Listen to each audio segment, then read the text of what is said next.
তো আমাৰ অবস্থা চাওক বিয়াৰ মানুষ এনেকুৱা অৱস্থা কেনেকুৱা হ'ব চাওক এই ইয়াত আহক চাওক ক'ত গৈছে চাওক সেই হেপী হোলী নহয় এতিয়া হোলী গৈছে আছো চাওক আৰু এই মোৰ ভাই খালি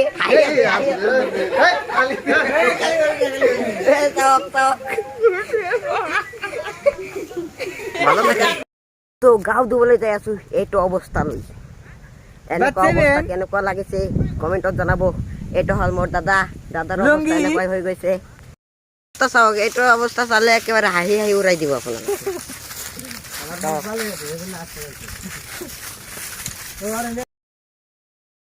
নদী আহি পাই গৈছো ইয়াত গা ধুম এই যে চাওক আমি সকলোৱে ইয়াত গা ধুবলৈ আহিছো একেবাৰে ইউটিউবত আপলোড কৰি দিম এই জলকীয়া খেতি চাওক একেবাৰে নদীৰ কাষত নদীৰ ওচৰত একেবাৰে চাওক আগ্ৰামা ব্ৰিজ চালে একেবাৰে আচৰিত হৈ যাব এটি হ'ল আই নদীত গা ধুম শ্ৰীলংকা দ্বীপ এইটো নদীত চাওক কিমান ডাঙৰ নদী সাগৰৰ দৰে এই দুজনে নামি গৈছে আৰু এতিয়া আমি নামি পৰিমেই নামি যাওঁ এতিয়া চাওক নামি গৈছো ভাই ঠাণ্ডা লাগি আছে দেই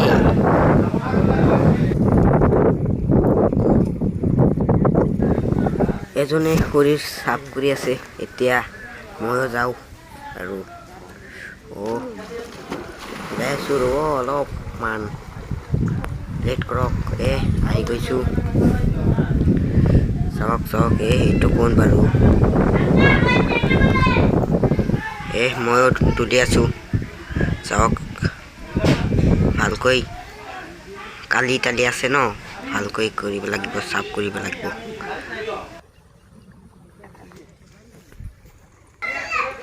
গাড়ীটোৰ অৱস্থা চাওক পালচাৰ গাড়ী কিমান ধূলিৰ মাজত যাই আছে এইজনৰ লগত অলপ মজা কৰোঁ চাওক কেনেকুৱা মজা হ'ব বহুত মজা হ'ল আমি গোটেইকেইজনে নামি ফুৰিছোঁ নদীত চাওক গা ধোৱা হ'ল আৰু ধুই আহিলোঁ এতিয়া ঘৰলৈ উভতি যাই আছোঁ তেনেহ'লে ইয়ালৈকে মোৰ ভিডিঅ'টো সমাপ্ত কৰিলোঁ ধন্যবাদ ভিডিঅ'টো দেখাৰ বাবে